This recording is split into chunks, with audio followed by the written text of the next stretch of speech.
on. Thank you again for joining our Sage Service Operations overview for Sage 300. Today is going to be a high-level overview, giving you an introduction to the Sage Service Operation for Sage 300. Your accounting manager will be reaching out to you after this if they haven't already been in touch to see if you have any additional questions, as we will not be taking questions, as we're going to keep this to about 20 minutes just to give you a good introduction. But when your account manager reaches out to you, feel free to ask any questions and they can get with me or we can schedule a more in-depth demo. So with that, I'd like to get started with just a quick review of who we are, Alliance Solutions Group. We're your Sage account manager, business partner, and just flip through my slides. Here. So who we are, it's simple. We always say we're the local technology consultants. We've been the ones working with you. We perhaps sold this to you. We've been involved with your implementation, and we're always here available to help you with ad uses or other products you may be interested or further training. We've got about 40 employees and about 7,000 clients nationwide. We cover all the states in green and have offices where all those Alliance logos are. And so while today we'll be talking about Sage Service Operations, we do have other products that work with your Sage 300 platform, which your account rep can definitely give you more information on if you've got questions. Reasons why people come back to work with us is our construction expertise. Everybody in this office has either been in the construction business for a long time or has supported it. I myself was a controller for many years for a mechanical contractor using Sage and Sage Service Operations. So really like the product and excited to show it to you. We also have a lot of certified consultants that can help you with training that probably most of you have worked with over the years. And we've got resources in your area. So when you do need help, they can be there locally. We work with all the Sage proven solutions and can assist you with everything from setup to even hosting now. So with that, let's talk about Sage Service Operations. I like to show this slide. It kind of gives a big picture of how Sage Service Operations works. So down here, you've got your Sage 300 database where you're doing your service management, you're creating work orders, you're setting up customers. That is going to talk to Sage Service Operations through the cloud. That's what this represents as a cloud. And so what you're going to be able to do from Sage Service Operations is, as a field employee, you're going to be able to receive that work order that somebody created back in the office in Sage 300. You're going to be able to receive that work order on a tablet, on a phone, anything that has access to the internet. Sage 300 has now recently released a app for Sage 300 that you can access as well, where you can receive the work order, look up history, do daily field reports, and collect time. And we're going to take a look at that. For the office, if you've got somebody who's maybe remote, they can also access the dispatch board from Sage Service Operations. They can review quotes. They can move work orders around. And then there's even a client portal, which we probably won't get to today, but if you are interested, I can definitely show that to you later.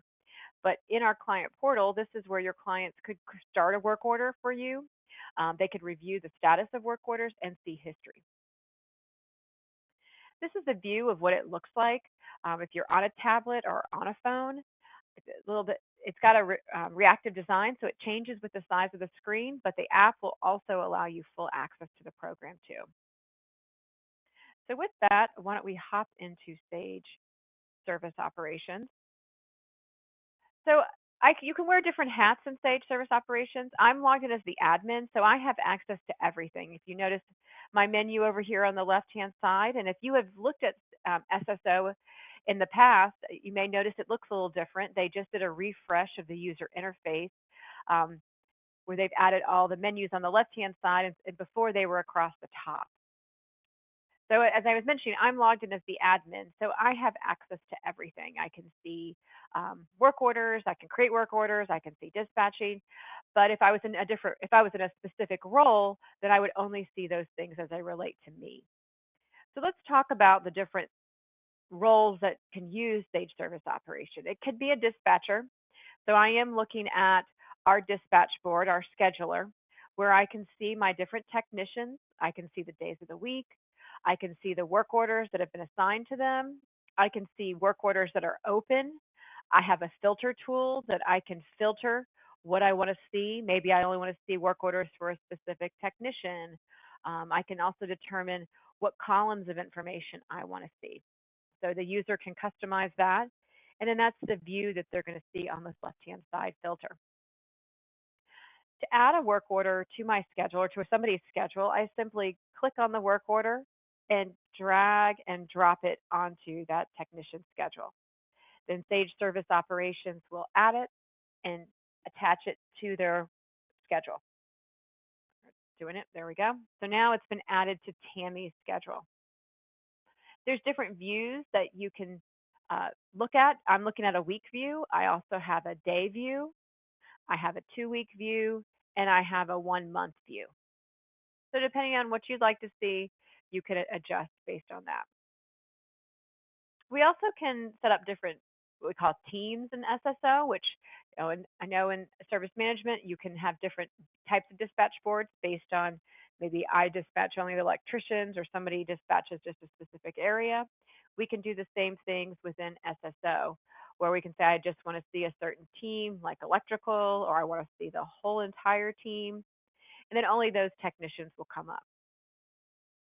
So very clean, user-friendly screen. It also will begin to change as these calls start, finish. The colors of these calls will change. As I mouse over, you notice the status is open. Now, once this call is started, it will turn to a color to indicate that it's started, then it turn to a different color once it has been completed. If I do want to use this to do some dispatching, I can come up here and create a work order. So if I am a dispatcher, I can choose to create the work order. And right from my browser, I can pick my customer. As I start to type, it searches. It does a string search and brings up the customer. Then this is similar to the questions that I would get in service management, where it's going to ask me maybe if there's a permission code, is this linked to a specific piece of equipment, is there a purchase order? All the questions that I'm used to walking through in service management, I'm getting here. At the end, I can put in a quick description, and then I can generate the work order. And I've already picked who it was assigned to, so it's going to add it to Tammy's schedule. So it's now created my work order, and if I go back to my dispatch board, I can see that work order 23233 is now showing. So that's a quick overview of the dispatch functions. I can view the dispatch board. I can move work orders around. I could even create a new work order from SSO. So now let's put on our hat as a technician. What does my technician see? So one of the first things is that they can get an email notification from Sage Service Operations that they have a new work order. But traditionally, they're going to pull up their Sage Service Operations app or browser and view it and see their assignments. We group them by day, so this is going to become my schedule for the day. Here's the work orders that I've got to complete today. And I could also begin this daily total over here will begin to total for payroll. If I opt to collect time from the field, then my employee is going to be able to see the hours that they recorded for a particular work order, but then see also their daily total. So let's go take a look at this call here that was created. So I'm going to click on my work order and get into the details. So as a technician from the field, I've received the call. I know what address I'm going to. This directions button is going to give me the opportunity to click on it and run directions using a mapping tool like Bing or Google Maps to run directions. If this was tied to a specific piece of equipment that I was servicing, I would see the equipment listed here. So I get a nice quick overview of what I need to do, what the problem is, what my description that my dispatcher typed in, where I'm going. Now, usually as a technician, I want to know maybe the history. Have we been out there before? Has this problem, is this a reoccurring problem? And I can access that information right from SSO. So I click on Allstate University. It's going to take me into their history. So here's all the past calls. Looks like we've been out there quite a bit. So I can review these calls. If one catches my eye that I want to take a look at, I can click on it, and I'm able to then see notes from a previous call. I'm able to see photos that were attached, materials that were installed, and even equipment. I can also look at the equipment that's on site. I can see a list of the equipment. I can see any pending quotes that are out there, any agreements that are in the system for this client, and also the whole history of all the attachments. So now my technician has a full history and a complete understanding of what's going on with this client before they get started. They don't have to call the office and ask questions. They can self-serve. So now that we know what the past history is, we want to get started on the call. I can go into my notes here, and if the office had put in any notes in, I would be able to view the notes that the office had left for me that maybe were notes from the customer. I myself can add in notes, what work was performed. If I want to send a note that's not viewable by the customer, there's a place to put in office notes. And this is going to be available for the office to see, but not for our customer. Now, what's nice about the notes is it's a great place to keep that back and forth communication between either the customer and ourselves, or the field and the office. Instead of this information being sent back and forth via text message, I can store it all here and have it to refer back to. So I can add in a note. Under the assignments, this is where I can begin to track time. So this will be tracking, if I want to, for payroll purposes. I can collect the time that can flow back into Sage to process for payroll. This is also the time that I've spent on the job that's going to be captured to be used for billing. So I can start with I'm traveling to the job, and then once I've completed traveling and I've arrived, I can come in and say I've completed traveling and ready to start my work. So since we're got short on time, I'm just going to go ahead and start this work. Now it's dropping that pin in and saying Tammy has now started work as of this time, and now it's starting to keep up with my time. And then when I'm finished, I may choose to suspend the work for the day because I got to come back tomorrow, or I may complete it out because I am done. Now I also, so now I've begun work. I've started my job. Perhaps I've pulled some materials off of my truck. So now I can say I want to add in some parts. So I can click Add Parts. Now this can truly pull from my inventory that I'm keeping up with, that I can begin to look up a part. And as I start to type, notice it does a string search. So it brings up anywhere in the string search that I've got a WIR. So I'm going to select what I need. I can then put in the quantity. Now, some of you may be using inventory within service management, and it's going to tap into that inventory and allow me to select the part and then select where I'm pulling that stock from. Or you may not be using inventory, but you can create a parts list to make it more streamlined for your technician to select things from a list instead of having to manually type it in each time. It keeps the wording nice and consistent, and they're not having to type it in every time, speeding the process up. So I've selected a part. If I am doing inventory, I could said that I pulled it off of a truck. If it's for a specific piece of equipment, I could reference that equipment. And now I can save it back to my call. Now this is also going to flow back to Sage so that when billing gets ready to bill, they know specifically what materials you used off of your truck. If there's a new part from the field, if you've given your user permission, they can also add a part. So say now we need a part that we don't have on our truck. We need to go to a supply house. I can come in here under miscellaneous items and add in those miscellaneous items by freeform typing them.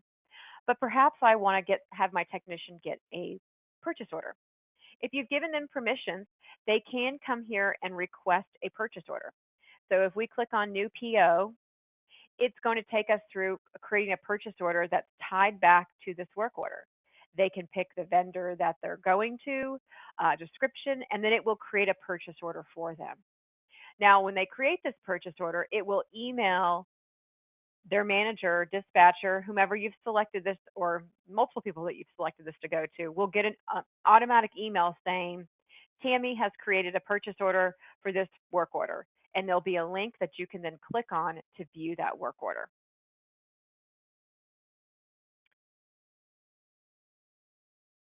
Now, I also can come in miscellaneous items and add in any miscellaneous items that I use. This could be the materials that I just purchased, or if I'm not doing a purchase order, I can still just come in here and add in some miscellaneous items.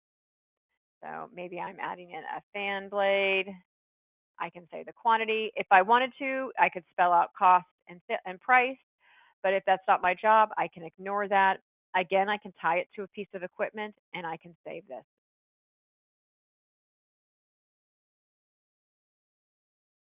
So at this point, we have added some time to our work order. We've added in some miscellaneous items. We've also added in some either stock items or items from a list that's already pre-filled for me. Maybe now we want to attach some photos. So I can come down to add attachments and I could pick a photo maybe that's already stored on my camera that I took earlier, or I can take a picture if I am using the app right from here. So I'm just going to pick a photo,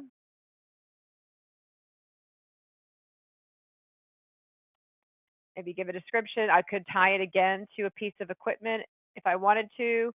I could also tie it to a category, it's an image, and then I can upload it. So now it's saving that image within SSO for me, linked to that job and also to that piece of equipment. Now, maybe I have a question that came up on the job site that I want to communicate. It involves that photo. SSO has this nice sketch tool that I can select a photo that I've uploaded to the job. So here's my photo I uploaded. And using my tools, I can maybe annotate something that I have a question on. I want to bring their attention to that. What is this? I can then select if I've got dispatchers and managers assigned to this. I could pick from them, or I could go ahead and just type in an email address of who this should go to and say save sketch. And now email me a copy of this photo that I've marked up with my question. It's saving it back to the work order, so it's there for me to review, for future people to look at. For example, I'm going back and looking at the history, I could see all of that. So if I look under attachments now, I see here's my PDF of my question, which it looks like this. It's got my question on it. It's got the picture that's been marked up. And then it also has the original photo as well.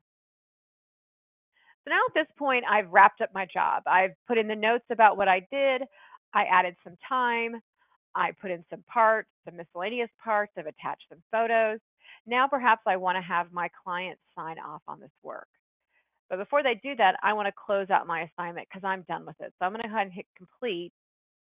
And this could be passed back to payroll, or I have the option of not sending it back to payroll. That's based on how you want to set it up. But let's now go in and run a report for our customer to sign. So I can create a service report.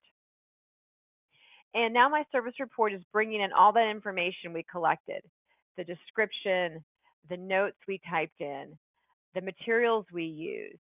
It could also bring in those assignments. So here's my start and finish time.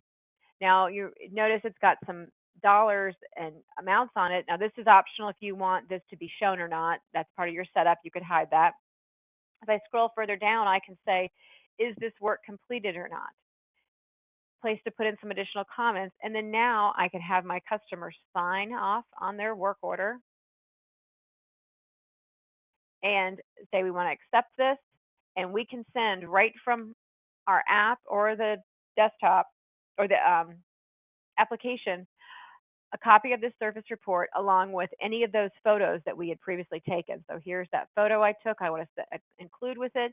I now hit continue, and off it goes to my customer, a copy of the service report along with the photo. Now at this point, I come back to my work order. Notice my status is now marked complete. I can go ahead and move back to my assignments page, and I can view my next assignment. So here it shows that the work order we just finished is now showing up as completed, and I'm ready to go to my next assignment. Now, the final hat I want to show just briefly is, as a manager, there is a dashboard, and I can view what's going on in service. This could be used for dispatchers too, of course, but I can see high level how many work orders have been created today, what's been invoiced, PMs that are available or have been completed. Then there's also some inquiries that you can customize and build where you can see work orders, maybe profitability on work orders. There's also some charts down here as well where I can look at open purchase order, or excuse me, open work orders and by what department, what's been recently completed. So you get a nice snapshot of what's going on along with work orders that are ready to be billed.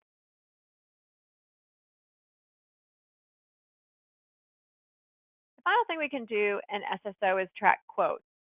As a technician, a lot of times I'm the one that knows that something is now broken beyond repair and we need to quote for it.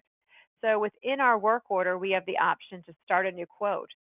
And we have a nice quote management tool that we can review all the quotes that are out there and what their statuses are. So here's a bunch of new quotes, here's ones that have been approved, and then we can turn those approved quotes into new work orders. Now, if I go look at a quote,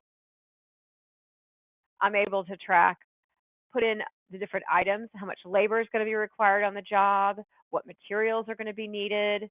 Um, I can put in all those pieces and then I can review it where it's going to show me a breakdown of what's needed, the labor, the materials, and then I can create a quote that I can send to my customer